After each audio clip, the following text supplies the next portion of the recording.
Praise the Lord, brothers and sisters.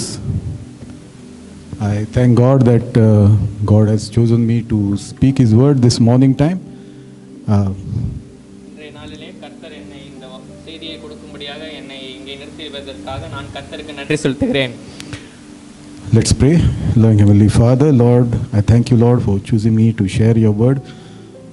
Lord, I pray that you make me your mouthpiece. Every word that comes from my mouth, Lord, we pray. Lord, I pray that let it touch the hearts of the people. Lord, I pray that no doctrine come up from my mouth. Sorry, Lord, let no knowledge come out of my mouth, only pure doctrine. Lord, you take control of every word that comes from our mouth, O Lord. Let your name be glorified and magnified. In Jesus' mighty name, we make this prayer. Amen. Amen. Before I start, I would like to show you a picture. நான் தூங்குவதற்கு முன்பாக ஒரு புகைப்படத்தை காண்பிக்க விரும்புகிறேன். Okay, can you tell me can you define this picture in one word? இந்த புகைப்படத்தை பார்க்கும் பொழுது ஒரு வார்த்தையில இதை விவரிக்கணும்னா எப்படி விவரிப்பீங்க? What do you think? Mother's love. Yes, you are absolutely right. It's mother's love. இது வந்து தாயினுடைய அன்பு. You know, she is going through all this suffering just to make sure that he doesn't get wet. அந்த தாயானவள் அவ்வளோ கஷ்டத்தினூடாக கடந்து செல்கிறாள், ஏனென்றால் அவனுடைய மகன் வந்து அந்த கஷ்டத்தை படக்கூடாது என்பதற்காக. So today I am going to share God's love for you.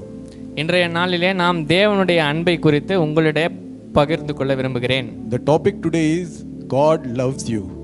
இன்றைய செய்திக்குண்டான தலைப்பு தேவன் அன்பானவராகவே இருக்கிறார். So what is love? அன்பு என்றால் என்ன?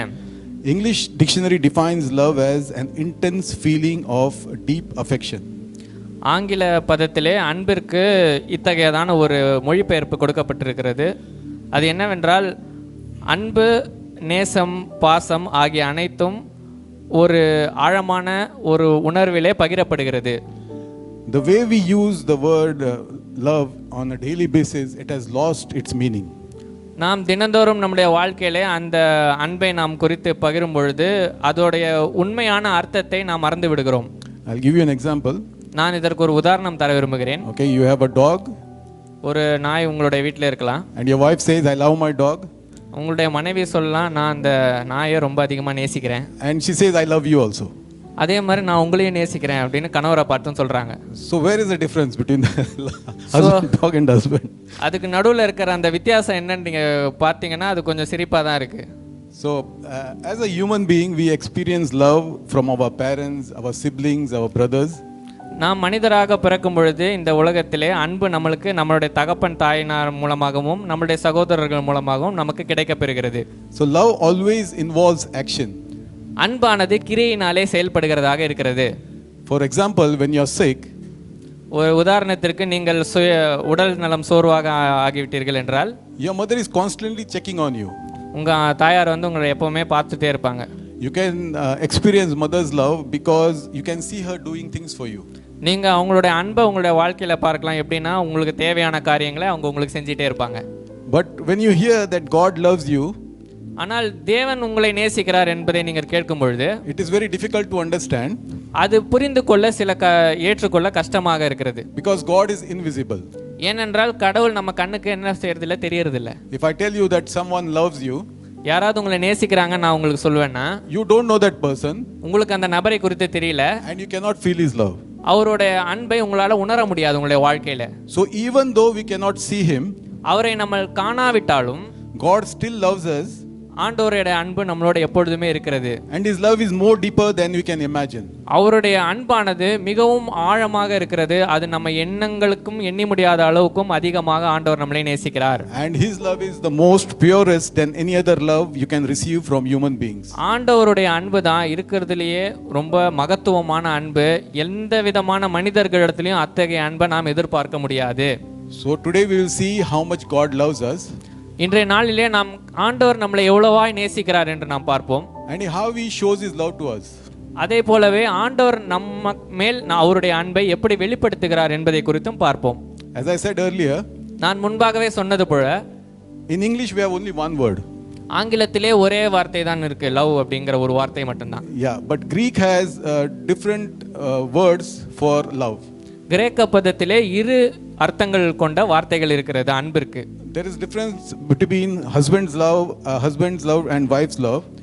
ஒரு கணவனும் மனைவியும் கிடையே பகிரப்படக்கூடியதான அன்பிற்கு ஒரு பதம் உண்டு. Love between the brothers. சகோதரர்களுக்கு மத்தியிலே பகிரக்கூடிய அன்பிற்கு ஒரு பதம் உண்டு. Love between the friends. நண்பர்களுக்கிடையே பகிரப்படுகிற ஒரு அன்பு இருக்கிறது. Love between husband and wife is called eros in Greek. கிரேக்க பதத்திலே இராஸ் என்று அழைக்கப்படுகிறது. அதாவது கணவனுக்கும் மனைவிக்கும் இடையிலே இருக்கிறதான அன்பானது. And love between brothers is called philia. philia என்கிற கிரேக்க பதம் நண்பருக்கு சகோதரத்துவ அன்பை குறிக்கிறதாக இருக்கிறது. But the highest form of love is agape love. இதற்கு அனைத்திற்கும் அப்பாற்பட்டு வித்தியாசப்பட்டு உயரிய அன்பாக கருதப்படுகிறது எதுவென்றால் அகாப்பே என்கிறது. அதுதான் ஆண்டவருடைய அன்பாக இருக்கிறது. Which is selfless, unconditional and sacrificial love. அந்த அன்பானது ஒரு நிபந்தனையற்ற அன்பாக இருக்கிறது. அது ஒரு தியாகமான அன்பாக இருக்கிறது. It is the divine love of God for humanity. அது ஒரு தெய்வீக அன்பு, கிறிஸ்துவு மனிதர்களுக்காக நம்மளுக்காக ஏற்படுத்தின ஒரு அன்பு. Okay, let's understand what is agape love. Agape அன்பு என்பதை குறித்து நாம் இன்னும் ஆழமாக பார்ப்போம். Okay, there are 4 characters for the agape love. Agape அன்பு என்பதை குறித்து ஒரு 4 பரிமாணங்கள் இருக்கிறது. So first it's unconditional. முதலாவது காரியம் அது நிபந்தனையற்ற அன்பு. Agape love doesn't depend on the worthiness or action of the person who's receiving the love. ஒரு நபரானவர் பெற்றுக்கொள்ளுகிற நபரானவருடைய காரியங்களை குறித்து அந்த அன்பானது அமைவதில்லை. It's freely given and without expectation of return. கைமாறு எதிர்பார்க்காத அன்பாக அந்த அன்பு இருக்கிறது. When you love them, you don't expect anything back from them. நீங்கள் ஒருவரை நேசிப்பீர்களானால் அந்த நேசிக்கிற நபரிடத்திலிருந்து எதிர்பார்ப்பு இல்லாமல் நம்ம கொடுக்கிற அன்பு தான் அந்த அத்தகைய அன்பு. Next, it's sacrificial. இரண்டாவது அது தியாக அன்பாக இருக்கிறது. It involves putting the needs and well-being of others before one's own, even to the point of self-sacrifice. அது எந்த நிலைக்கு இருக்கிறது என்றால் தன்னை தானே நம் சகித்து கொண்டு அந்த அன்பை நாம் இன்னொருவருக்கு பகிரக்கூடிய அந்த அன்பாக இருக்கிறது. அதுதான் தியாகம் நிறைந்த அன்பாக இருக்கிறது. Third, it's benevolent. மூன்றாவது நற்குணமுள்ள அன்பு. Agape love is characterized by goodwill, kindness and a desire for the best of others. Agape அன்பு என்பது ஒருவருடைய நல்வாழ்க்கைக்கும் அவருடைய வாழ்க்கையின் முன்னேற்றத்திற்கும் அதர் முயற்சி பண்ணி அந்த கிடைக்கிற அந்த அன்பு தான் அகாப்பே என்கிற அன்பு. You love them regardless of actions or treatments towards they show you. அவங்க என்ன செய்கிறார்கள் அவருடைய கிரிகைகளுக்கு அப்பாற்பட்டு வேலை செய்கிற அன்பாக இருக்கிறது தான் அகாப்பே என்கிற அன்பு. Fourthly, it's beyond feelings. நான்காவதாக அது உணர்ச்சிகளுக்கு அப்பாற்பட்டு வேலை செய்கிறதாக இருக்கிறது. While feelings are involved, உணர்ச்சிகள் அந்த நேரத்திலே கடந்து வரும் பொழுது agape love is primarily a choice of and an act of will. அந்த அன்பானது ஒரு சுய கிரியையினாலே வேலை செய்கிறதாக இருக்கிறது. A commitment to love and serve others. அது ஒரு நிலைத்தன்மையை குறிக்கிறதாக இருக்கிறது. In the Bible, Paul defines love in 1 Corinthians 13:4-7. Let's read that verse. பவுலானவர் அன்பை இவ்வாறு விவரிக்கிறார். 1 கொரிந்தியர் 13ஆம் அதிகாரம் 4-7 வசனங்கள் முடிய.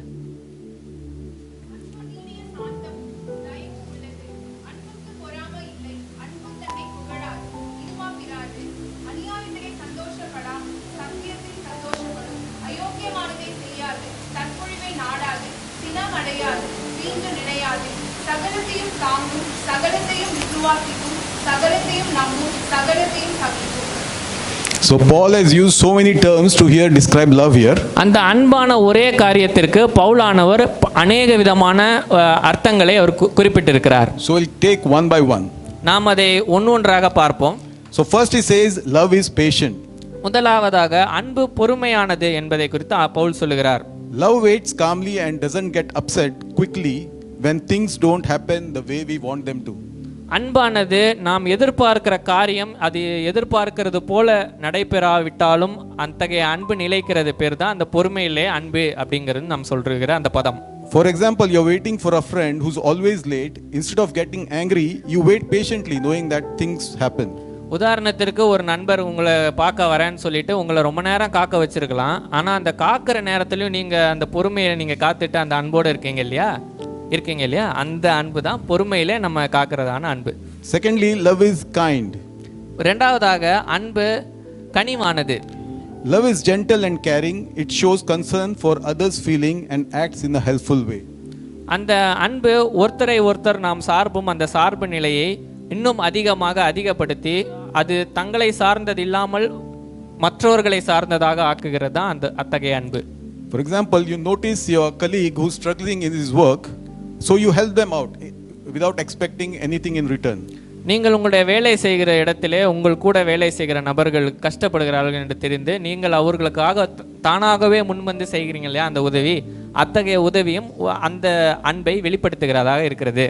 Next, love does not envy. அன்புக்கு பொறாமை இல்லை. Love doesn't feel jealous or upset when others have something we want. நாம் நினைக்கிறது நம்மளுக்கு கிடைக்கலையே அப்படிங்கிற அந்த காரியங்கள் அந்த எண்ணங்கள் தோன்றாமல் இருக்கும் அந்த அன்பு தான் அந்த அன்பினுடைய குணாதிசயம். Example, your friend buys an iPhone and instead of feeling jealous, you are happy for them. உங்களுடைய நண்பர் ஒரு ஐஃபோன் வாங்கிட்டாரு அப்படிங்கிறதுக்காக அவர் மேலே பொறாமை கொள்ளாமல் அவர் மேலே நல்லா இருக்கிற அந்த எண்ணங்களை கொண்டு வருகிறது தான் அந்த அன்பினுடைய குணாதிசயம். You will not be jealous because he has a better phone than you. அவர் உங்களோட நல்ல ஃபோன் வச்சிருக்காருன்றதை குறித்து நீங்கள் அவர் மேலே பொறாமை உங்களுக்கு என்ன தானாகவே ஏற்படாது, அந்த அன்பு உங்களுடைய நிலைத்திருந்தால். Next, love does not boast. அன்பு தீங்கு நினையாதுன்னு சொல்லுவோம். அன்பு தன்னை புகழாது. So love doesn't brag or show off. It doesn't seek attention or praise for itself. அந்த அன்பானது தன்னை சுற்றி நடக்கக்கூடிய காரியங்கள் எல்லாம் தன்னை சார்ந்தே நடக்க வேண்டும் அப்படிங்கிற எண்ணம் அந்த அன்பிற்கு இராது. You are using a lot of examples here so that you understand what I'm trying to say. நான் अनेक காரியங்களை குறிப்பிடுகிறேன் ஏனென்றால் நீங்கள் அந்த அன்பினுடைய ஆழத்தை புரிந்து கொள்ள வேண்டும் என்பதற்காக. So in this example, after doing something great like winning a game or getting a good grade, you don't go and show off or brag to everyone. Instead, you humbly share the good news. So இத்தகைய உதாரணம் எப்படின்னா, நீங்கள் ஏதோ ஒரு முக்கியமான பரிசை நீங்கள் ஜெயிச்சிட்டீங்க, இல்லைனா உங்களுடைய வாழ்க்கையில் ஒரு முக்கியமான வேலையை சாதிச்சிட்டிங்க அப்படின்னா, நான் இதை பண்ணிட்டேன் நான் அதை பண்ணிட்டேன் அப்படின்னு எல்லாரும் முன்னாடியும் போய் தம்மை நாமளே உயர்த்திக்காம அதை ஒரு பணிவோட இன்னொருத்தர்கிட்ட பகிர்ந்து கொள்கிறது ஒரு வகையான அன்பு. Love is not proud. அன்பிற்கு பெருமை இல்லை. Love isn't arrogant or full of itself. It doesn't think it's better than others.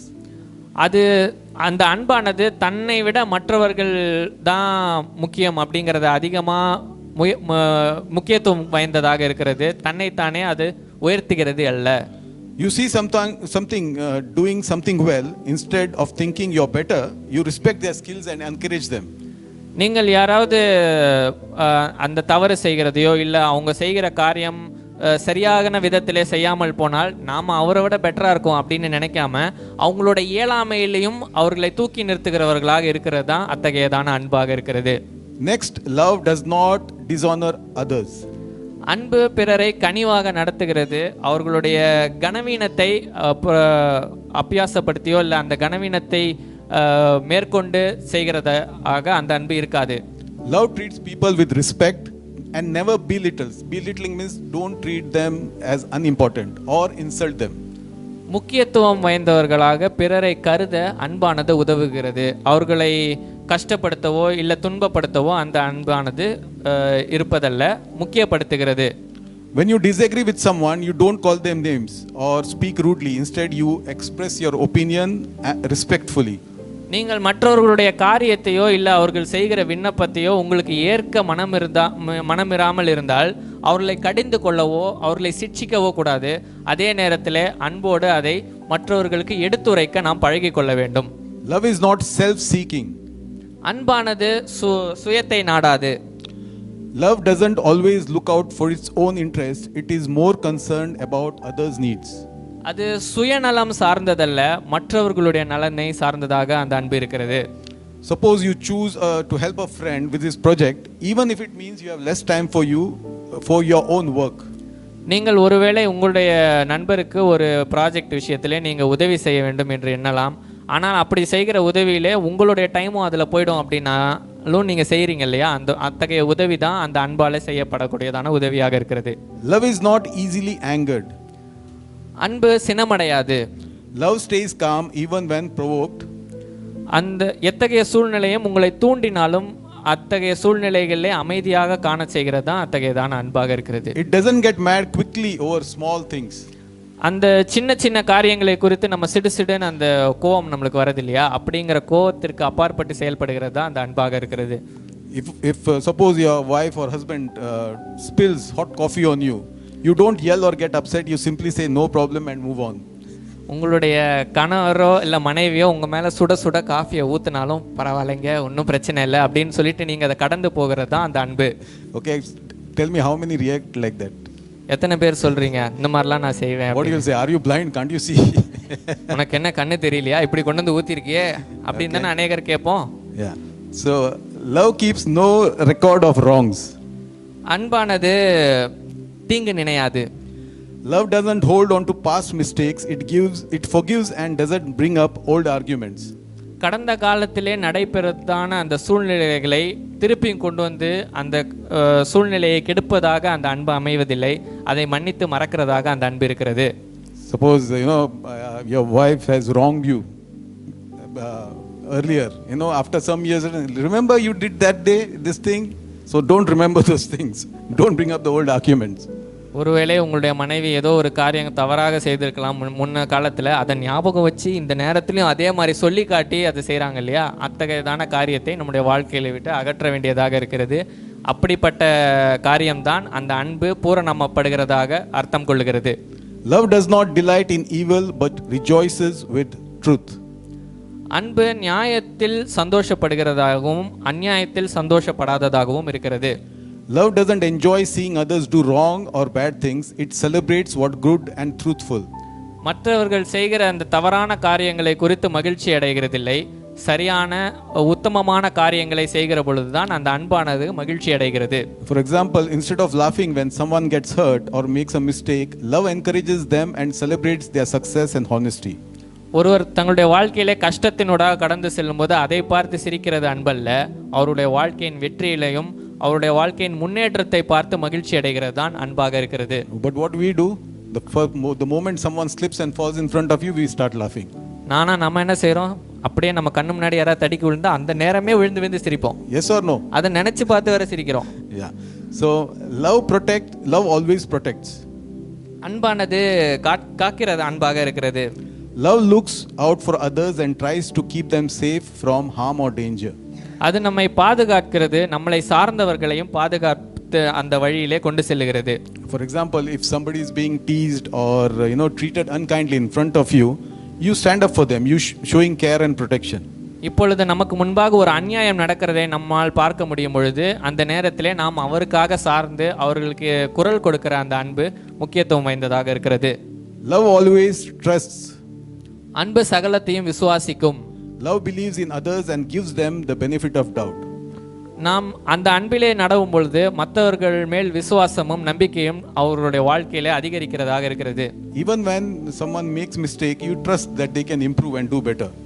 அவர்களுடைய வாழ்க்கையிலே தவறு செய்தாலும் அதை நாம் ஏற்றுக்கொண்டு அவர்கள் இதை விட இன்னும் பெட்டரா செய்யலாம் அவங்களுடைய வாழ்க்கையில அப்படின்னு நம்ம அந்த கடந்து போகிற குணாதிசயம் நம்மளே வளர்கிறது. Love doesn't give up. It keeps hoping for the best even in difficult situations. கஷ்டமான சூழ்நிலைகளுக்கு நடுவாக கடந்து செல்லும் பொழுதும் அந்த அன்பானது அந்த நிலைத்தன்மையை கொடுக்கிறதாக இருக்கிறது. Love always perseveres. அன்பு சகலத்தையும் சகிக்கிறதாகவும் இருக்கிறது. Love keeps going even when things get hard. It doesn't quit. சூழ்நிலைகள் மாறுபாடாகவும் கஷ்டமான சூழ்நிலைகளிலே கடந்து செல்லும் பொழுதும் அந்த அன்பானது மாறாமலும் எப்பொழுதும் கைவிடாததுமாக இருக்கிறது. In a difficult relationship between maybe your brothers or with your husband and wife, love doesn't give up on other person. It sticks around and works through the challenges together.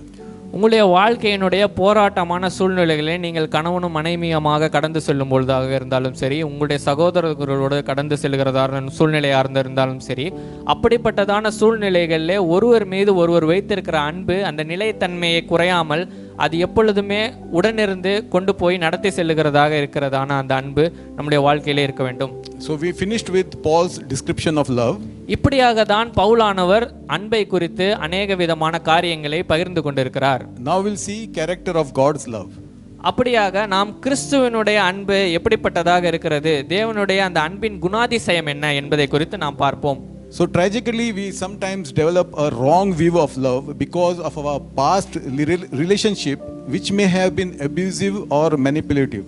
நம்மளுடைய வாழ்க்கையின் கடந்த காலத்திலே நாம் சில நேரம் படுத்தப்பட்டிருக்கலாம், கஷ்டப்படுத்தப்பட்டிருக்கலாம். அத்தகையதான நினைவுகள் நம்மளோடு கடந்து வரும் பொழுது அந்த அன்பினுடைய பரிமாற்றமும் அதை நோக்கக்கூடியதான அந்த கோணமும் மாறுபட்டதாக இருக்கிறது. Maybe you expected love from someone, but they have mistreated you, abused you, and you cannot understand God's love when you look behind, thinking that okay, I have experienced this love, so when I say God loves you, you will not be able to experience that. நீங்கள் உங்களுடைய வாழ்க்கையிலே நான் நேசிக்கப்படுவேன், இவர்கள் என்னை நேசிப்பார்கள் என்று நீங்கள் சிலர் மேல் அதிகமாய் நம்பிக்கை வைத்தவர்கள் உங்களுடைய வாழ்க்கையிலே அவர்கள் கைவிட்டிருக்கலாம், உங்களை துன்பப்படுத்தியிருக்கலாம், கஷ்டப்படுத்தியிருக்கலாம். அப்படிப்பட்டதான அந்த சூழ்நிலைகளில் நீங்கள் கடந்து வந்த பொழுது கிறிஸ்துவனுடைய அன்பு மாத்திரம் எப்படிங்க இருந்துரும், அது மட்டும் இதை விட என்ன விசேஷித்தமாக விதமாக இருந்துற போது அப்படின்ற கூட நீங்கள் சிந்திக்க நேரிடலாம் உங்களுடைய வாழ்க்கையிலே. So we may subconsciously associate God's love with the love which we have experienced from others. நாம் என்ன செய்கிறோம், அநேக நேரங்களிலே தேவனுடைய அன்பை நம்மளுக்கு முன்பதாக நடந்த சூழ்நிலைகளின் அன்போடு சேர்த்து ஒப்பிட்டு பார்க்கிறோம்.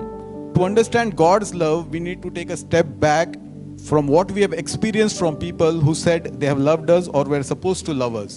நாம் இதுவரைக்கும் வாழ்க்கையிலே கடந்து போயிருந்த எல்லா சூழ்நிலைகளுக்கும் அப்பாற்பட்டு கிறிஸ்துவனுடைய உண்மையான அன்பை நீங்கள் ருசி பார்க்க வேண்டும் என்று எண்ணினால் அதிலே ஒரு பாஸ் கொடுத்து நம்ம நின்று நம் உற்று நோக்க கவனிக்க வேண்டும். We have to remember that love is God's identity. நாம் தெரிந்து கொள்ள வேண்டிய முக்கியமான பகுதி என்னவென்றால் தேவனுடைய அடையாளம் அன்பாக இருக்கிறது. 1 John 4:16a says God is love. 1 யோவான் 4ஆம் அதிகாரம் 16ஆம் வசனத்தினுடைய முதல் பாகம் சொல்லுகிறது, ஆண்டவர் அன்பாகவே இருக்கிறார். Everything he does starts and ends with love. ஆண்டவர் செய்கிற எல்லாவற்றிலும் அது துவங்குவதும் முடிவுவதும் அன்பிலே நடக்கிறது. He sees you, he knows you, and he loves you so much that he gave his son Jesus Christ in order to have restored a relationship with you. அவர் உங்களை நேசிக்கிறார், உங்கள் மீது அன்பாக இருக்கிறார். அதற்காக தான் உங்கள் மீது ஆண்டவர் தன்னுடைய ஒரே பேரான குமாரனை இந்த உலகத்திற்காக தந்தார். So what we'll see how God's love is, what the scripture says about God's love. கர்த்தருடைய அன்பை குறித்து வேத வசனமாகியது என்ன சொல்லுகிறது என்பதை குறித்து நாம் பார்ப்போம். First it says God's love is everlasting and eternal. முதலாவது காரியம், ஆண்டவருடைய அன்பும் அது நித்தியமும் நித்தியமானதுமாகவே இருக்கிறது.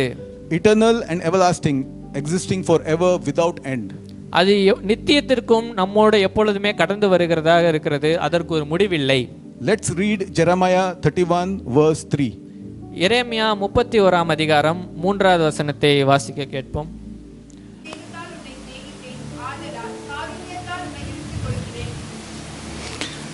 In Jeremiah 31:3 God says, I love you with an everlasting love. ஆண்டவர் சொல்லுகிறார், நான் அநாதி சிநேகத்தினாலே உன்னை தெரிந்து கொண்டேன். This means God's love for you has no end. இது சொல்லுகிறது ஆண்டவருடைய அந்த அன்பானதற்கு எல்லையே இல்லை. It's not like human love, it keeps changing from time to time. அது மனிதர்களுடைய அன்பு போல ஒரு நேரத்திற்கு ஒரு நேரம் மாறுகிறதான அன்பு அல்ல. God's love is constant. கர்த்தருடைய அன்பானது எப்பவும் நிலைத்தன்மை உள்ளதாக இருக்கிறது. It is there in every moment of your life. உங்களுடைய வாழ்க்கையினுடைய எல்லா நேரங்களிலும் நொடி பொழுதிலும் கர்த்தருடைய அன்பு வேலை செய்கிறதாக இருக்கிறது. You can always turn to him because his love will never run out. நாம் எந்த நேரத்திலும் கர்த்தரை நோக்கி பார்க்கலாம், ஏனென்றால் அவருடைய அன்பிற்கு ஒரு நாளும் குறைவே இல்லை. Next, God's love is unfailing. இரண்டாவதாக தேவனுடைய அன்பானது மாறாத அன்பாக இருக்கிறது. Psalms 36:7, can we read? சங்கீதம் 36ஆம் அதிகாரம் 7ஆம் வசனம் வாசிக்க கேட்போம்.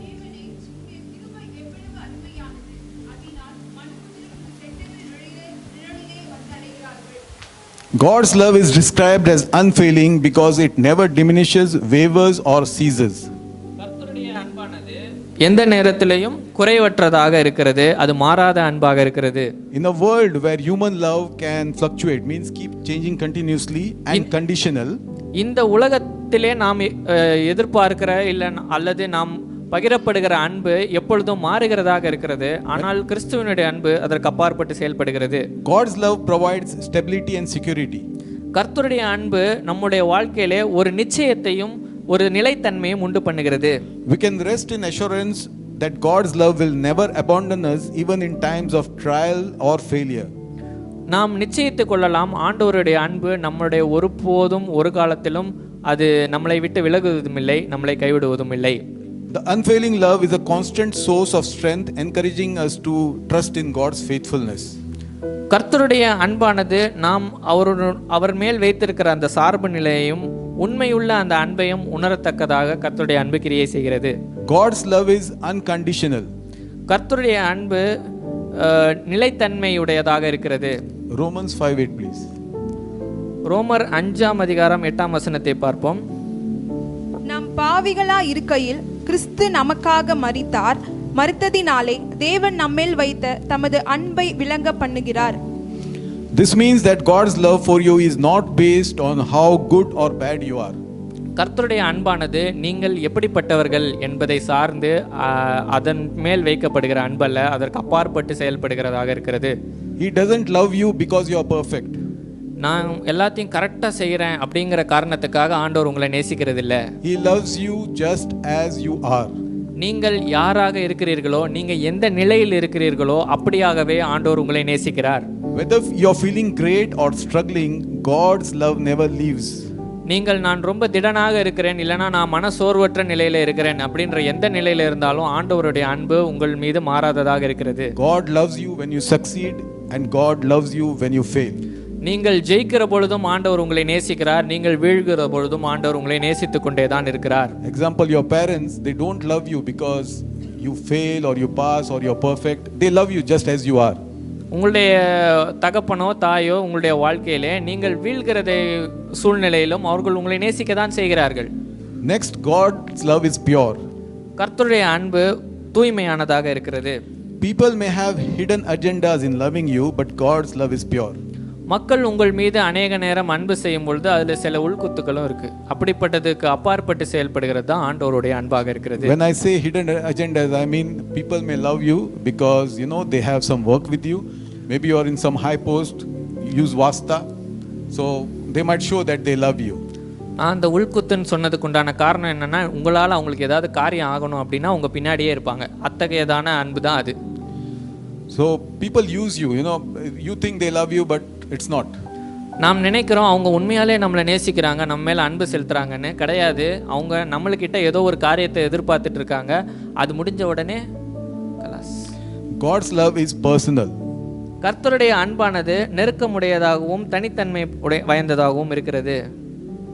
In Isaiah 43:1 part B says, he says, I have loved you by my name, you're mine.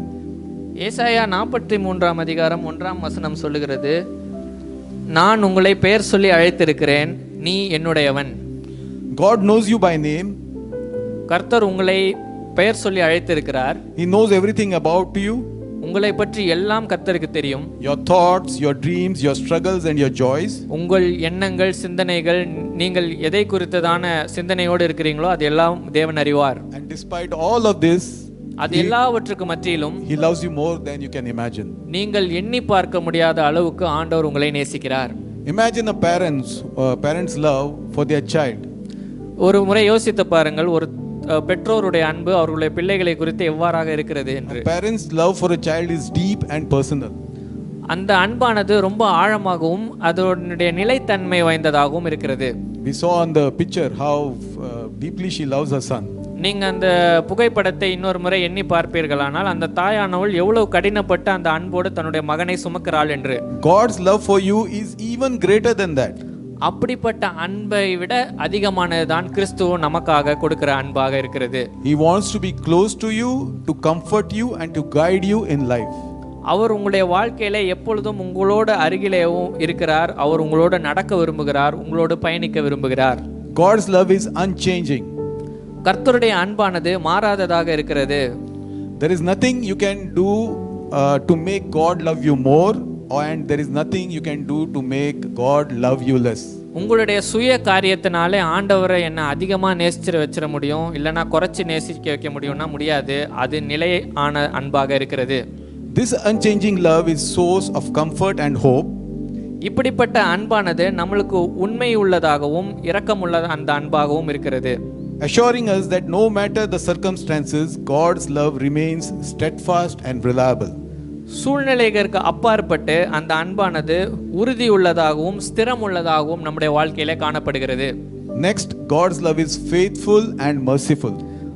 அடுத்த காரியமாக ஆண்டவருடைய அன்பு உண்மை உள்ளதும் இரக்கம் உள்ளதுமாகவும் இருக்கிறது. Lamentations 3:22-23. புலம்பல் 3ஆம் அதிகாரம் 22-23 ஆகிய வசனங்கள் சொல்லுகிறது. நாம் நிர்மூலமாகாதிருக்கிறது கர்த்தருடைய கிருபையே, அவருடைய இரக்கங்களுக்கு முடிவில்லை, அவைகள் காலைதோறும் புதியவைகள், உமது உண்மை பெரிதா இருக்கிறது. We can rely on God's faithfulness in the midst of suffering. நாம் சூழ்நிலைகளுக்கும் கஷ்டங்களுக்கும் பாடுகளுக்கும் மூடாக கடந்து செல்லும் பொழுது ஆண்டவருடைய அந்த அன்பை உணரலாம். His compassion never fails. அவருடைய இரக்கமானது என்றைக்கும் உறுதியானதாக இருக்கிறது. And is renewed every morning. அது எப்பொழுதும் புதுப்பிக்கப்படுகிறதாக அந்த இரக்கம் இருக்கிறது. Here mercy means showing kindness and forgiveness even when someone does not deserve it. இந்த இரக்கமானது எத்தகைய இரக்கத்தை குறித்து கூறுகிறது என்றால், அவர்கள் அந்த இரக்கம் நம்ம காட்டுகிறதுக்கு அவங்க பெற்றுக்கொள்ள தகுதி உள்ளவர்களா அப்படிங்கிறதற்கு அப்பாற்பட்ட அந்த இரக்கமானது செயல்படுகிறது. We should be thankful that God does not gives us punishment we deserve. நாம் இந்த நேரத்திலே தானே கர்த்தருக்கு நன்றி செலுத்துகிறவர்களாக காணப்பட வேண்டும். ஏனென்றால் நாம் செய்த பாவத்திற்கு விளைவாக கர்த்தர் நம்மை ஒப்பு கொடுக்காமல் அவருடைய அன்பாலே நம்மளை மீட்டு கொண்டிருக்கிறார். Instead he shows us mercy. அவர் நம்முடைய இரக்கத்தை நமக்காக கொடுத்திருக்கிறார். We need to rest in the mercy and faithfulness of God. நாம் கர்த்தருடைய அந்த இரக்கத்தின் மேலும் அவருடைய சார்பு நிலையின் மேலும் நாம் சார்ந்திருக்க வேண்டும். We see that God's love and compassion are always available no matter how difficult life may become. நம்முடைய வாழ்க்கையின் சூழ்நிலைகள் எவ்வளவு கடினமாக சென்றாலும் கர்த்தருடைய சார்பு நிலை மாறாது எப்பொழுதும் காணப்பட வேண்டும். He is always there for us and he forgives us even when we don't deserve it. அவர் எப்பொழுதும் நமக்காகவே இருக்கிறார். நாம் அதற்கு தகுதி உள்ளவர்கள் இல்லாத நிலையிலும் ஆண்டவர் நம்மளை அதற்காக தகுதிப்படுத்துகிறார். God's love is unfathomable, means you cannot understand fully. கர்த்தருடைய அன்பானது அளவிட முடியாததாக இருக்கிறது. Can we read Ephesians 3:18 and 19? Ephesians 3:18 and 19. சகல பரிசுத்தவான்களோடு கூட கிறிஸ்துவனுடைய அன்பின் அகலமும் நீளமும் ஆழமும் உயரமும் இன்னதென்று உணர்ந்து அறிவு கெட்டாத அந்த அன்பை அறிந்து கொள்ள வல்லவர்களாகவும் தேவனுடைய சகல பரிபூரணத்தாலும் நிறையப்படவும் அவர் தமது மகிமையினுடைய ஐஸ்வர்யத்தின்படியே உங்களுக்கு அனுக்கிரகம் பண்ண வேண்டும் என்று வேண்டிக் கொள்கிறேன். God's love is unfathomable, means God's love is so deep and wide and amazing that we cannot fully understand it. அவருடைய அளவுக்கற்ற அது அளவிட முடியாத அந்த அன்பானது எந்த நிலையிலும் எந்த ஆழத்திலும் எந்த அகலத்திலும் அதை ஒரு மெஷர் பண்ண முடியாத ஒரு அளவாக ஆண்டவருடைய அன்பானது இருக்கிறது. It means something so big and complicated that we cannot really figure it out. அது உண்மையிலே எப்படி இருக்குன்னா நம்மளுடைய புரிதலுக்கு அப்பாற்பட்டு அந்த அன்பானது செயல்படுகிறது. For example, if I show you a cup of water and tell you how big the ocean is, can you understand? நான் ஒரு கிளாஸ்ல தண்ணி வச்சுட்டு கடல் எவ்வளவு பெருசு இருக்கு பாருங்க அப்படின்னு நான் உங்களுக்கு காட்ட முடியுமா? Or I show you a picture of the universe and say, can you imagine how big the universe is?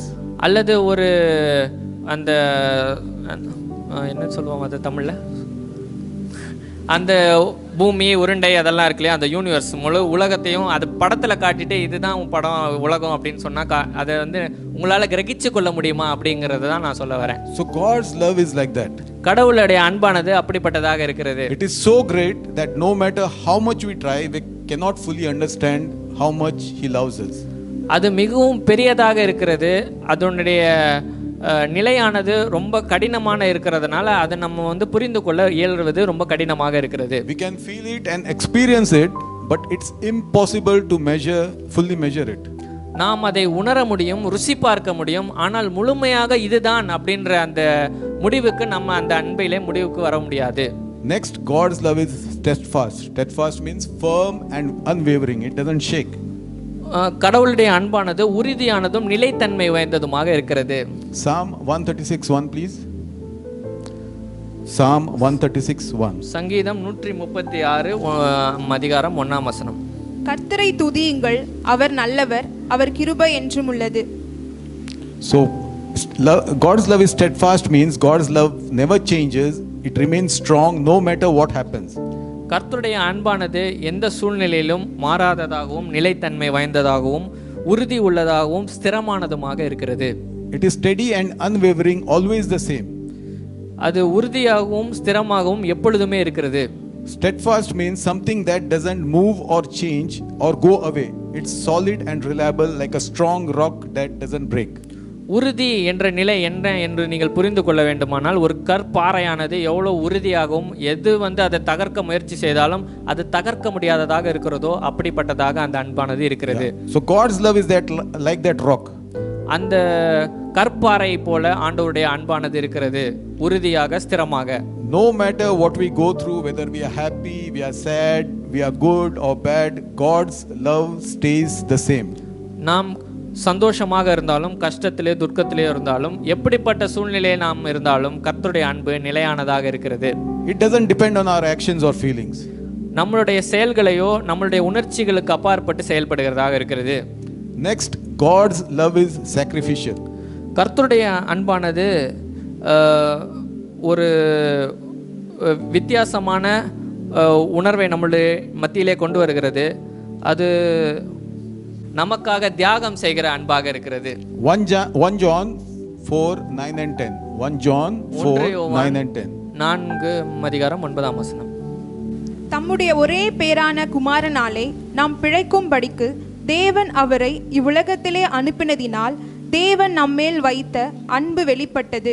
நாம் தேவனிடத்தில் அன்பு கூர்ந்ததினால் அல்ல, அவர் நம்மிடத்தில் அன்பு கூர்ந்து நம்முடைய பாவங்களை நிவிர்த்தி செய்கிற கிருபாதார பலியாக தம்முடைய குமாரனை அனுப்பினதினாலே அன்பு உண்டாயிருக்கிறது. Sacrificial means giving something important or valuable for someone else even if it costs you. உங்களுக்கு சில நேரங்களிலே அநேக துன்பங்கள் கஷ்டங்கள் நீங்கள் செய்கிற உதவினாலே வரும் அப்படிங்கிறத காட்டிலும் அந்த சூழ்நிலைகளிலும் அந்த அன்பை கிரியை செய்ய வைக்கிறது தான் அத்தகையதான அன்பாக கருதப்படுகிறது. God showed his love for us by giving something very precious to us. கர்த்தர் தங்களுடைய அன்பை இந்த உலகத்தில் இருக்கிற நமக்காக காண்பித்ததற்கு ஒரு வழி உண்டு. அதை அவர் எப்படி காண்பித்தார் என்றால், He showed his greatest example of sacrificial love when Jesus died on the cross for our sins. நம்முடைய பாவங்களுக்காகவும் ரோகங்களுக்காகவும் கர்த்தர் கல்வாரி சிலுவையிலே அடிக்கப்பட்டதுதான் அந்த அன்பின் முழுமையான வெளிப்பாடாக இருக்கிறது. Jesus was perfect, gave up his life so that we could be forgiven and have a relationship with God. கர்த்தராக இயேசு கிறிஸ்து எப்பொழுதும் தூய்மையும் சரியுமான உத்தமம் உள்ள தேவனாக இருக்கிறார். அப்படிப்பட்ட தேவன் நமக்காக பரத்திலிருந்து இறங்கி அடிக்கப்பட்டார். So even in if you have anybody has seen National Geographic or sometimes they show on the TV, the animals, even they love their young ones so much, they are ready to fight the lions or the tigers. நீங்கள் அநேக நேரம் இந்த தொலைக்காட்சிகளிலே பார்த்திருக்கலாம். அந்த விலங்குகளானது தன்னுடைய குட்டிகளை பாதுகாப்பதற்காக அவர்களுக்கு அப்பாற்பட்டு சில நேரம் அந்த சண்டையிட்டு தன்னுடைய குட்டிகளை காப்பாற்றுகிறதை நீங்கள் பார்க்க முடியும். They are ready to sacrifice themselves just to save their little ones. அவர்களுடைய வாழ்க்கையை கூட அவர்கள் தியாகம் செய்து தன்னுடைய குட்டிகளை காக்கும்படியாக சில நேரம் அவர்கள் செய்கிறார்கள். Next, God love is unlimited. There are no boundaries. கர்த்தருடைய அன்புக்கு எல்லையே இல்லை. அவர் எல்லையற்ற அன்புடையவராக இருக்கிறார். Can we read Romans 8:38 and 39? Romans 8:38 and 39. ரோமர் 8ஆம் அதிகாரம் 38 39 ஆகிய வசனங்கள்.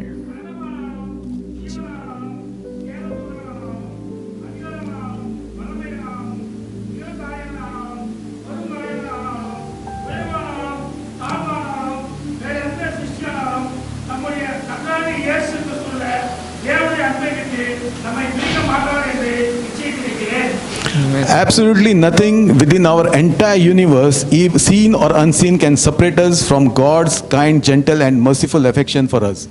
அப்படிப்பட்ட எந்த காரியமாக இருந்தாலும் நம்முடைய வாழ்க்கையும் கர்த்தரையும் நம்மளையும் விட்டு அந்த எந்த வித காரியமும் அந்த அன்பை பிரிக்க இயலாது என்று நாம் பார்க்கிறோம். His love is deeper than we can understand and eternally with us. அவருடைய அன்பு அதிக ஆழமாக நம்மகிட்ட இருக்கிறது. அந்த அன்பானது நித்தியமும் நம்மோடு பயணிக்கிறதாக இருக்கிறது. So this verse reassures us that nothing in all creation can separate us from God's love. இந்த வசனமானது நம்மளுக்கு எந்த காரியத்தை குறிப்பிடுகிறது என்றால், எந்த ஒரு காரியமும் நம்மையும் கிறிஸ்துவினுடைய அன்பையும் நம்மளையும் விட்டு பிரிக்க இயலாது என்பதை குறித்து. This love is not hindered by our failures or shortcomings. நம்மளுடைய இயலாமையோ நம்மளுடைய தாழ்வு நிலையோ இந்த அன்பு சார்ந்ததல்ல, அதற்கு அப்பாற்பட்ட அன்பாக இருக்கிறது. The unlimited love of God encourages us to approach God with confidence, knowing that His love is always available to everyone, regardless of our past. அவருடைய எல்லை இல்லாத அன்பு நம்முடைய வாழ்க்கையிலே செயல்படுகிறது என்பதன் மூலமாக நாம் கர்த்தரை நோக்கி பார்ப்பதும், நாம் கர்த்தரை நோக்கி செல்லுகிற அந்த பாதையிலே எந்த விதமான தடையும் இல்லை என்ற அந்த நிச்சயத்தோடு கர்த்தரை நோக்கி நாம் செல்வதற்கு அது வழி செய்கிறது. So we saw all the characters of God's love now. நாம் இவ்வளவு நேரம் கடவுளுடைய அந்த அன்பின் குணாதிசயத்தை நாம் பார்த்தோம். Now we'll see how He shows His love to us. நாம் பார்ப்போம் அவர் எப்படி அந்த அன்பை நமக்காக பிரதிபலிக்கிறார் என்பது. Firstly, God cares for us. முதலாவதாக தேவன் நம்மிலே கரிசனை உள்ளவராக இருக்கிறார். Can you read Luke 12:7 please? லூக்கா 12:7 அதிகாரம் 7ஆம் வசனத்தை வாசிக்க கேட்போம்.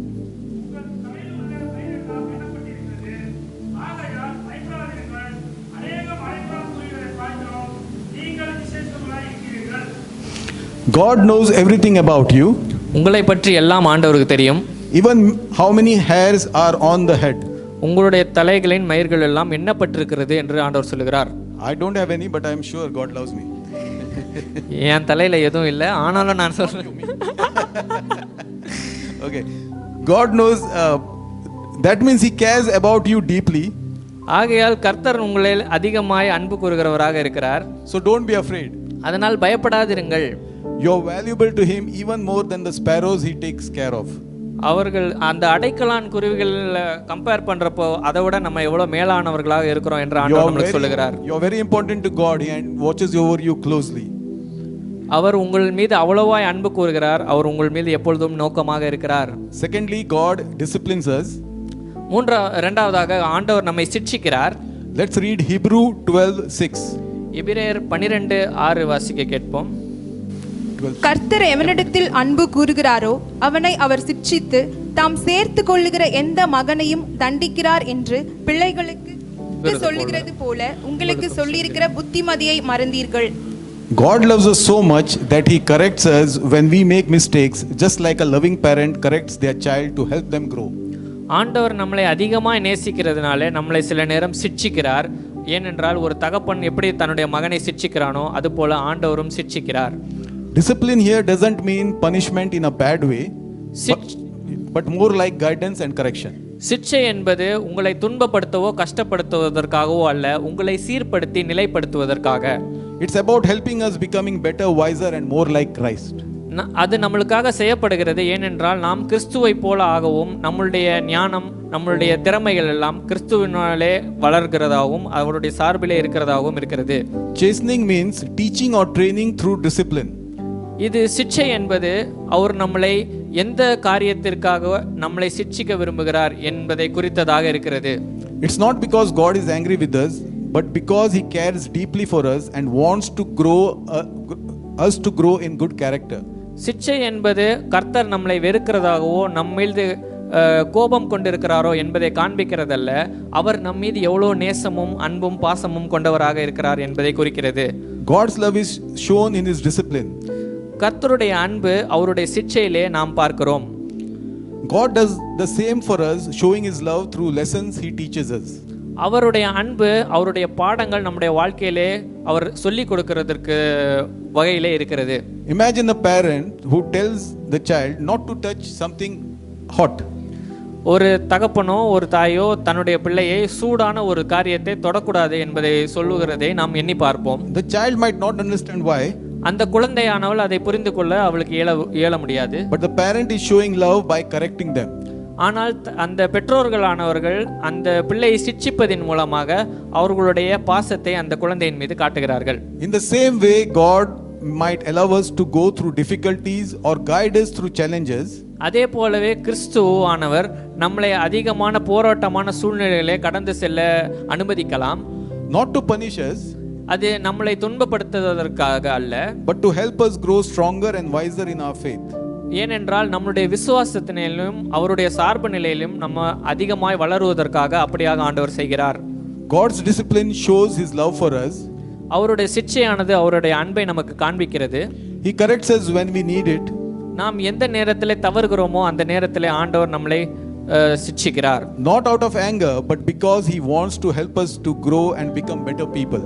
நாம் இன்னும் அதிக நேரம் அவரோடு சார்ந்து இருக்கும் பொழுது நாம் இன்னும் நம்முடைய வாழ்க்கையிலே முன்னேறினவர்களாக தேறினவர்களாக காணப்படும்படியாக ஆண்டவர் இப்படியாக செய்கிறார். Next, God shows his love by forgiving us and remembering our sins no more. ஆண்டவர் நம்மளை நேசிக்கிறதற்குண்டான இன்னொரு காரியம், அவர் நம்மளை மன்னித்து நம்முடைய பாவங்களை நம்மை விட்டு தூரமாக எடுத்து சென்றார். Psalm 103:12 please. சங்கீதம் 103:12 அதிகாரம் சொல்லுகிறது,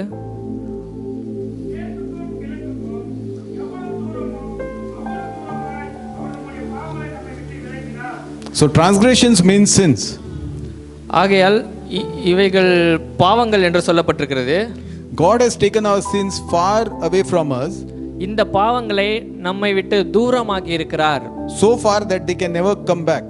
எவ்வளவு தூரம் என்றால் அந்த பாவமானது நம்மளை திரும்ப வந்து அடையாதபடிக்கு அதை தூரமாக்கி இருக்கிறார். Just like the east and west never meet, எப்படி மேற்கும் கிழக்கும் ஒருபோதும் சந்திக்காதோ, our sins are completely gone when God forgives us. நம்முடைய பாவங்களை அவர் அப்படியாக மன்னிக்கிறார். When God forgives us, ஆண்டவர் நம்மளை மன்னிக்கும் பொழுது he completely erases our wrongs and doesn't hold them against us anymore. நம்முடைய அநியாயங்களையும் நாம் செய்த பாவங்களையும் அவர் ஒருபோதும் நினைக்கிறவர் அல்ல. Next, God cleanses us from sin. அவர் நம்முடைய பாவங்களை நம்முடைய சுத்தமாக கழுவி இருக்கிறார். Can we read Isaiah 1:18? Isaiah 1:18. ஏசாயா 1:18 வாசிக்க கேட்போம்.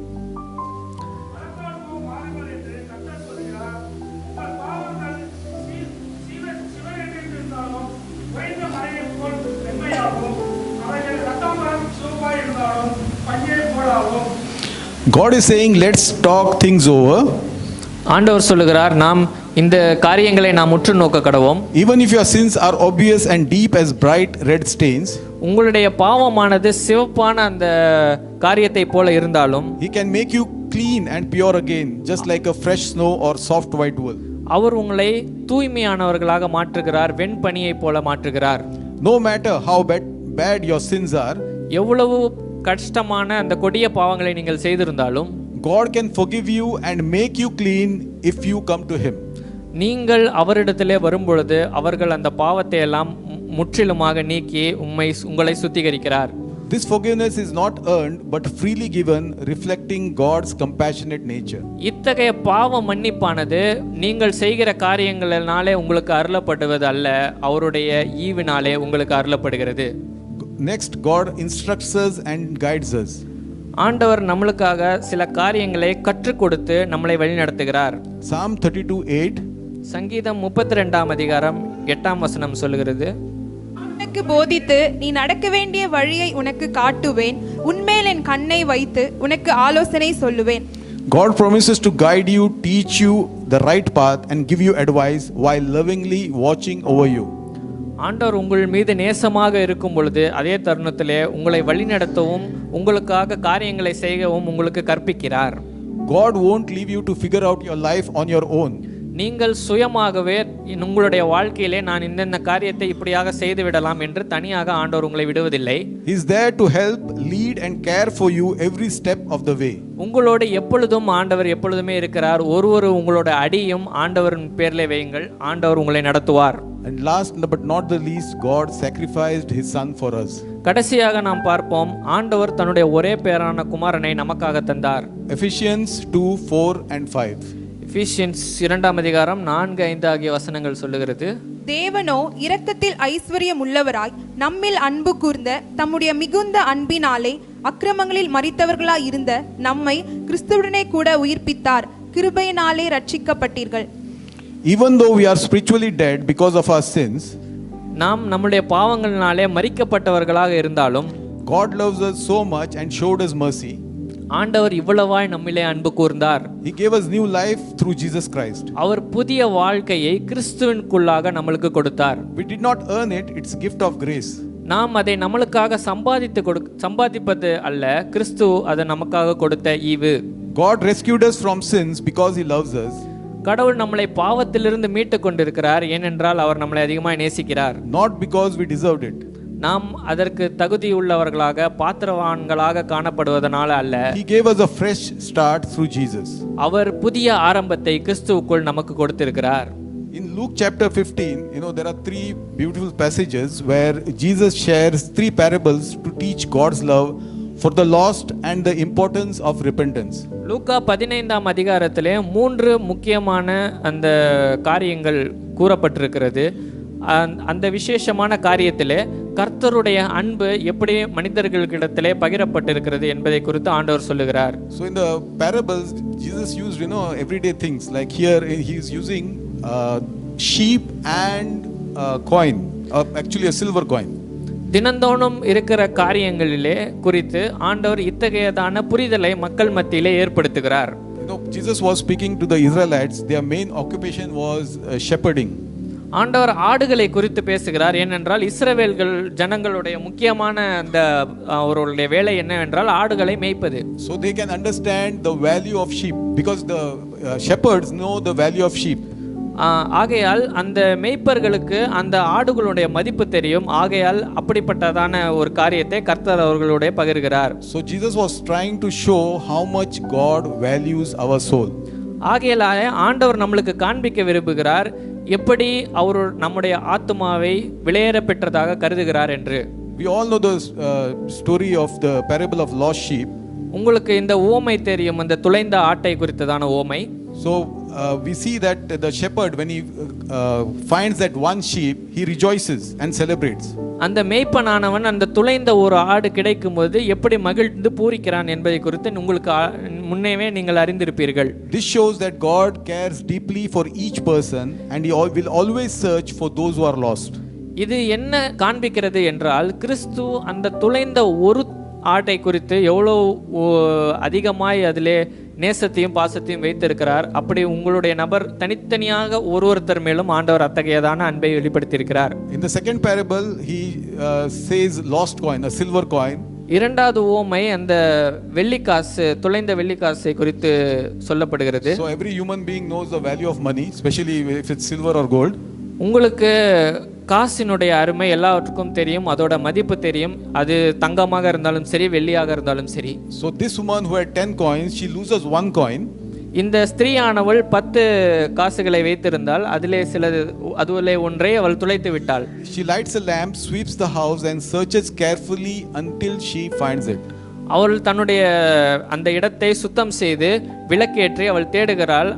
அந்த துளைந்த அந்த நாணயத்தை அவள் கிடைக்கும் வரை அவள் தேடினாள். And when she finds it, she calls her friends and celebrates. அந்த நாணயம் கிடைத்த பொழுது அவர்கள் நண்பர்களை எல்லாம் கூட்டி அவள் விழாவை சிறப்பிப்பது போல அவள் அதை சிறப்பித்தாள். So this parable teaches us that God rejoices when even one sinner repents and returns to him. இது எதை குறிக்கிறதாக இருக்கிறது என்றால் ஒரே ஒரு பாவியானவன் ரட்சிக்கப்பட்டாலும் அத்தகையதான சந்தோஷம் பரலோகத்திலே உண்டாகிறது என்பதை குறிக்கிறதாக இருக்கிறது. In the same chapter there is a parable of prodigal son. இந்த ஊமை அந்த மகன் திரும்பி வருவது அந்த ஊமையை குறித்து அந்த அதே அதிகாரத்திலே குறிப்பிடப்பட்டு இருக்கிறது. A younger son asks his father for his share of inheritance and wastes it all in reckless living. அவனுடைய இளைய அந்த சகோதரனானவன் தன்னுடைய வாழ்க்கையிலே தகப்பன் தன்னுக்கான கொடுக்கப்பட்ட அந்த காரியத்தை அவன் இஷ்டத்துக்கு அவன் மனம் போன போக்கிலே செலவு செய்து விடுகிறான். When he is broke and hungry, he returns home and his father welcomes him back with open arms.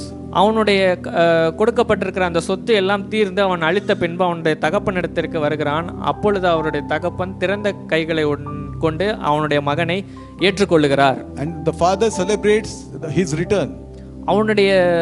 அவன் திரும்பி வருவதை அவருடைய தகப்பனார் கொண்டாடுகிறார். The older son is angry because of that. அவனுடைய மூத்த மகனானவன் இதை குறித்து பொறாமை கொள்ளுகிறான், கோபம் கொள்ளுகிறான். But the father explains that it's right to celebrate the lost son return because he was lost and now he's found. ஆனால் அந்த தகப்பனார் சொல்லுகிறார், இதை நாம் கொண்டாடுவது மிக மிக அவசியமாக இருக்கிறது, ஏனென்றால் துளைந்த என்னுடைய மகன் திரும்பி வந்து விட்டான் என்று. So these parables, they show God's forgiveness and love for those who repent. இது எதை குறிக்கிறது என்றால், ஒருவன் தன்னுடைய வாழ்க்கையிலே நான் மனம் மாற விரும்புகிறேன் என்ற ஆண்டவரிடத்திலே சமர்ப்பிக்கும் பொழுது ஆண்டவர் அவர்களை ஏற்றுக்கொள்கிறார், அதிலே அவர் விருப்பமாக இருக்கிறார் என்பதை காண்பிக்கிறதாக இருக்கிறது. These stories highlight God's love, grace, joy for the saving of the lost. ஆண்டவருடைய அன்பும் அதில் இருக்கிற மகிழ்ச்சியும் அவர் மன்னிக்கிறார் என்ற குணத்தையும் காண்பிக்கிறதாக இந்த சம்பவங்கள் வேதாகமத்திலே இடம்பெற்றிருக்கிறது. Are you guys hungry? உங்க எல்லாருக்கும் பசிக்குதா? Okay, I'm coming to the final word. So God absolutely loves you. ஆண்டவர் முற்றிலுமாக உங்களை நேசிக்கிறார். Though it's very difficult for us to understand His love. நாம் அதை கிரகித்துக் கொள்ள அநேக நேரம் கடினமாக இருந்தாலும், It's very important for us to know God loves us. நம்ம முக்கியமாக அறிந்து கொள்ள வேண்டிய காரியம் என்றால், அவருடைய அனாதி சித்தத்தினாலும் தீர்மானத்தினாலும் அவர் நம்மளை தெரிந்து கொண்டு நம்மை நேசிக்கிறார். Because there is where our faith journey starts.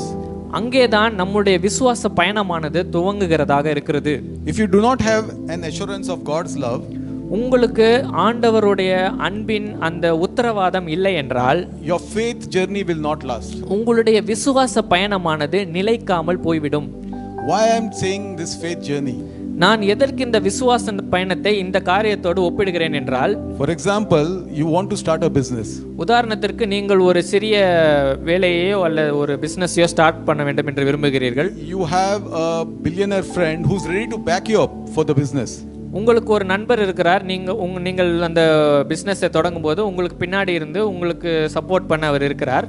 So you have faith that I can start my business and my friend will support me. ஆகையால் உங்களுக்கு அந்த நம்பிக்கையும் அந்த இதுவும் கிடைக்கிறது, என்னுடைய நண்பன் இருக்கிறான், அவன் என்ன ஆனாலும் பாற்றுக்கொள்வான் என்று.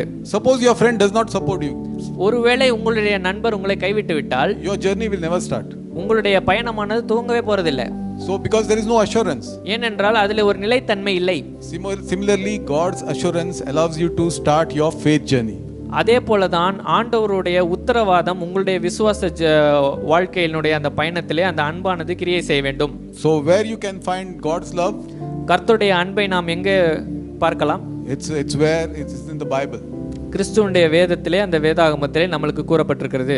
When you read the word of God, நீங்கள் அவருடைய வார்த்தையை தினந்தோறும் படிக்கும் பொழுது, it will strengthen your faith in God's love. உங்களுடைய விசுவாசத்தினாலே நீங்கள் உறுதியாக்கப்பட்டு கிறிஸ்துவினுடைய அன்பினாலே நீங்கள் நடப்பீர்கள்.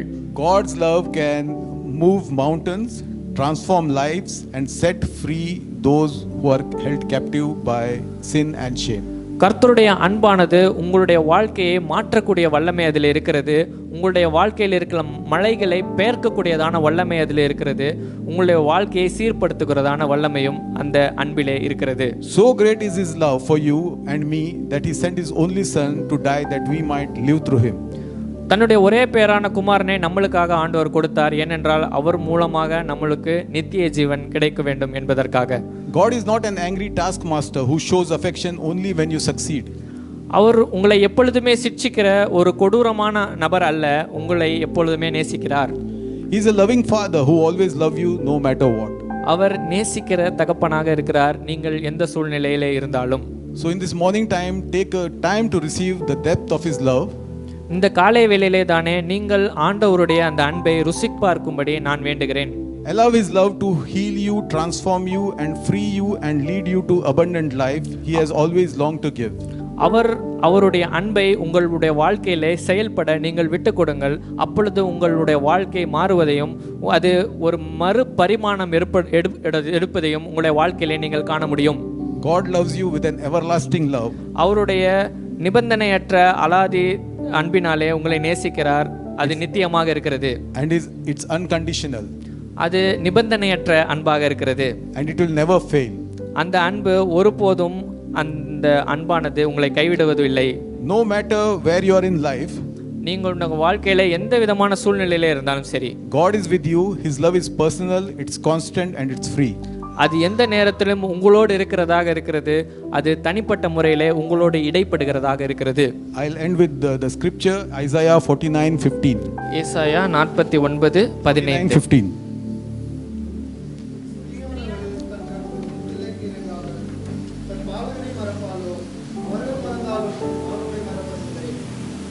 Mother's love is the purest love in the world. ஒரு தாயினுடைய அன்பு, அந்த அன்பானது தூய்மையான அன்பாக இந்த உலகத்திலே கருதப்படுகிறது. In this world, you can never, reach mother's love. இந்த உலகத்திலே நீங்கள் ஒரு தாய்க்கும் அந்த சேய்க்குமான அந்த அன்பை உங்களால் ரீச் பண்ணவே முடியாது. அத்தகையதான உயரிய அன்பாக அது கருதப்படுகிறது. God says that even if a mother could forget her own baby, which is very hard to imagine, he will never forget you. ஒருவேளை அந்த தாயானவள் தன்னுடைய பெற்ற அந்த குழந்தையின் மேல் இருக்கிற அந்த அன்பு கூட ஒரு நாள் ஒளிந்து போகலாம். ஆனால் கிறிஸ்து உங்கள் என் மீதும் வைத்திருக்கிற அன்பு ஒரு காலம் ஒழியாது.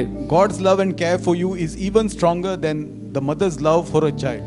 ஒரு தாயினுடைய அன்பை காட்டிலும் கிறிஸ்துவினுடைய அன்பு உங்கள் மீதும் என் மேலும் அதிகமாக இருக்கிறது. He always remembers you and never abandons you. உங்கள் மீது ஆண்டவர் எப்பொழுதுமே நினைவாக இருக்கிறார். அவரை உங்களை விட்டு விலகுவதும் இல்லை, உங்களை கைவிடுவதும் இல்லை. Amen. Amen. Thank you, brother, for the wonderful word that God enabled us to hear this morning. God's love. அன்பு கூறுவேன் இன்னும் அதிகமாய். கர்த்தர் நல்லவர், அவர் கிருபை என்றும் உள்ளதே. ஆமென். At this point of time, all eyes closed. I know there are some people whom you don't like or whom they don't like. It is better to say, forgive them, Lord. But it's very hard to say, Lord, forgive me. Oh, my brother, please forgive me. I wronged you. Sister, I wronged you. If you are touched, if there is someone whom you hate, whom you don't love, the secret of living a covering Christian life is don't talk to them. That is how we are living. We got nothing to do with them. That is our attitude. But the attitude of Christ is reconciliation. We need to fix our issues. We need to live free. I tell you a secret. Thank you for the wonderful chapter 1, Corinthians chapter 13. In that, there is a verse number 4. How to live in love with your relationship, with your father, mother, brother, sisters, neighbors. So many relationship hassles are there in the neighbors, friends and enemies. Is found in 1 Corinthians chapter 13 verse 4d. Where there is knowledge, the love passes away. அறிவு இருந்தா அன்பு கடந்து போயிருமா? Think in all your relationship, that அறிவு, that word அறிவு, that word knowledge. If in a relationship one person is more knowledgeable than the other, what is that state of the relationship? How God's love will penetrate when there is up and down there. In all relationships I'm talking about. Father, mother, brother, sister, neighbors, friends and enemies. If this word knowledge comes, knowledge puffs up, but the relationship is thwarted. Where there is fear, there is no love. Where there is no faith, there is no love. Because God has lavished on us that we are called the children of God. And how we know we love God is when we obey the commandments that is written in the scripture. That's how we know that we love God. I pray, oh Lord, may your love penetrate in each one of us at this point of time. A reminder to stay unconditional as our Heavenly Father is unconditional. You just loved us, oh Lord Jesus. In our knowledge, we do things that is wrong in the sight of God and man. In our knowledge, we act funny. We know that we know everything. But Lord, when we are weak, then we are strong because the Holy Spirit is in us. And that's what keeps us moving on. My Lord shall touch each one of us, O Lord, with your love. Forgive whom you have to forgive today. If you have the strength, if you have the guts, call them up and clear the issues. Be free in Christ Jesus. Live a life of freedom, not any encumbrance, not any hurdles, not any mountains in your life. Be free in Christ Jesus. May your spirit, soul, and body be blameless at the coming of the Lord Jesus Christ, so that you will be found in Christ's coming. His love will take you to Him. But if you hold any grudges, hatred, selfish attitudes, reactions, sin,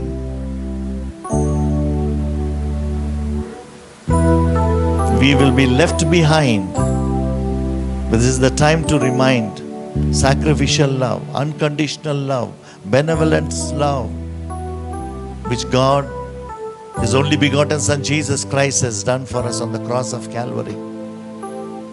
Leave away everything that is worldly. If the love of God is in you, you will love God's people, you will love the world with the saving grace of the Lord Jesus Christ, the soul winning, the evangelical attitude. But if the love of the world is in you, the love of the Father is not in you. That is what 1 John talks about. So if you walk in the light as He is in the light, we have fellowship with one another. And the love of Jesus Christ cleanses us from all unrighteousness. The boasting, the pride, the way we see things of this world will elude us from the love of God. But then when we have Jesus Christ in us, the selfless, unconditional, the faithful and the just God in us, there is no insults for a child of God. There is no pride for a child of God. There is no ego for the child of God. There is no keeping the knowledge of that day you did to me like this.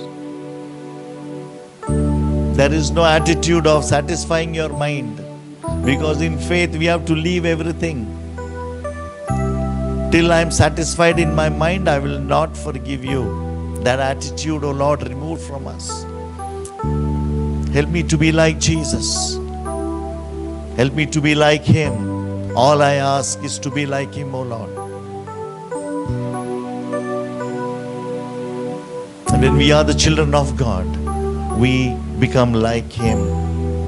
We are like Jesus Christ on this earth. We have to live this life in love, joy, and peace. Share this love, joy, and peace with one another.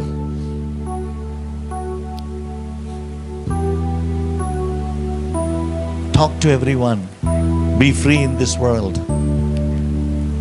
Let nothing stop you from loving your God freely, because He's lavished on us His love for all of us. So don't think that you are alone. Let no mental attitude take hold of you. No stress take hold of you.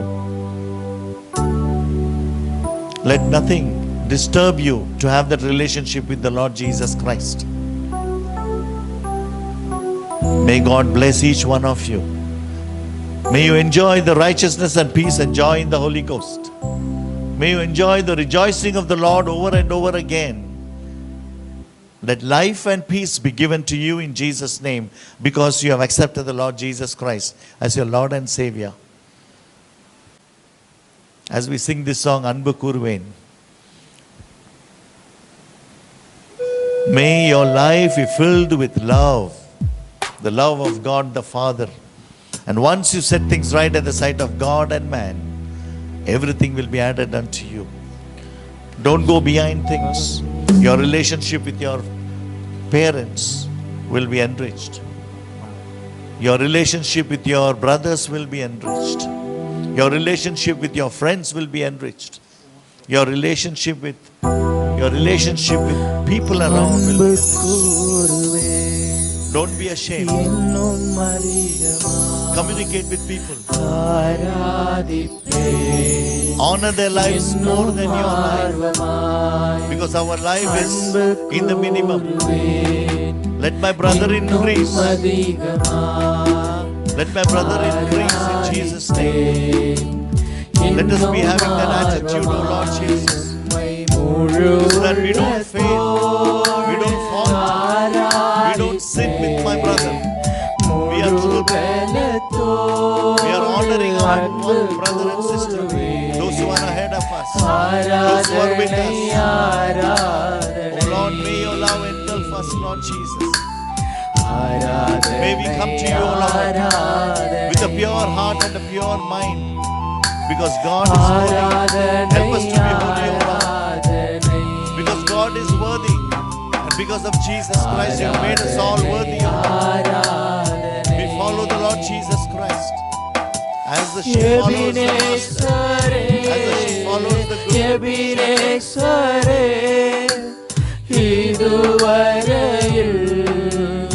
உதவி நீரே எபினேசரே எபினேசரே இதுவரையில் உதவி நீரே இதுவரையில் உதவி நீரே உம்மை முழு உள்ளத்தோடு ஆராதிப்பே முழு பலத்தோடு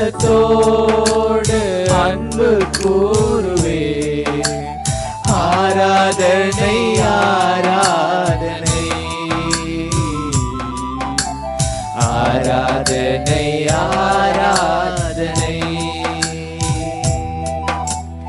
ஆராதனை ஆராதனை ஆராதனை ஆராதனை. Lord, we take a decision to stay in this love.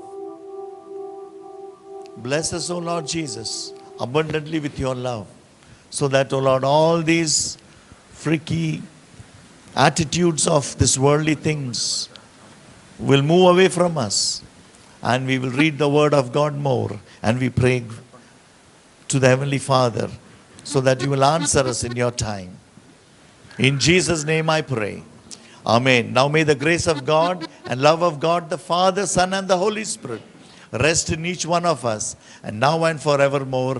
Amen. God bless you, and you all have a great, wonderful week ahead. In Jesus' name, amen. Over to the sound.